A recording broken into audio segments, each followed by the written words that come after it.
On January 20th, the Turkish military launched a cross-border operation in Syria, aiming to clear regions close to the Turkish border of the Syrian Kurdish group YPG, known as the People's Protection Units. Turkey believes the YPG is a security threat and does not want an autonomous Kurdish state formed along its border.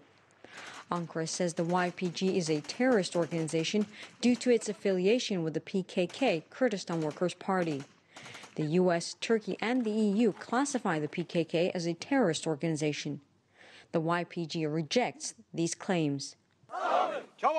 But for Ankara, the battle will go on. President Erdogan has repeatedly stated Turkey will extend the military operation and move on to Manbij region. That's where the operation becomes more sensitive. There are about 2,000 U.S. troops stationed in Manbij, where the militant group YPG is located. The U.S. calls the group an ally and has been training and arming the YPG in the fight against ISIL. Last weekend, U.S. Central Command Chief Joseph Votel stated the U.S. was not considering withdrawing its troops from the area. Meanwhile, Erdogan has stated Turkey will move forward despite the U.S. presence. It is up to those in the area whether or not to evacuate the places where terrorists are present.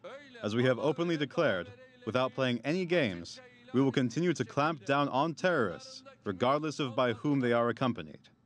If Turkish and American troops do come face to face, it would undoubtedly create a dangerous and politically risky situation. But some analysts emphasize that if a confrontation were to happen, international bodies would intervene and prevent clashes.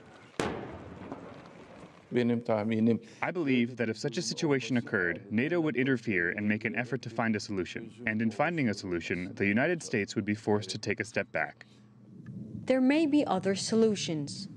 Maybe the YPG can be convinced to withdraw from that area, or the United States can agree to pull its troops to a certain part of the region. These are all possibilities. Since 2017, Turkey-U.S. relations have soured after the U.S. refused to extradite Muslim cleric Fethullah Gülen, who Ankara believes is behind the failed coup of 2016, as well as Turkey arresting 2 U.S. consulate employees over terror charges and the U.S. arming of YPG militants. A potential standoff in Manbij would certainly make it more difficult to mend ties for the 2 NATO allies. Michal Bardavid, CGTN, Istanbul.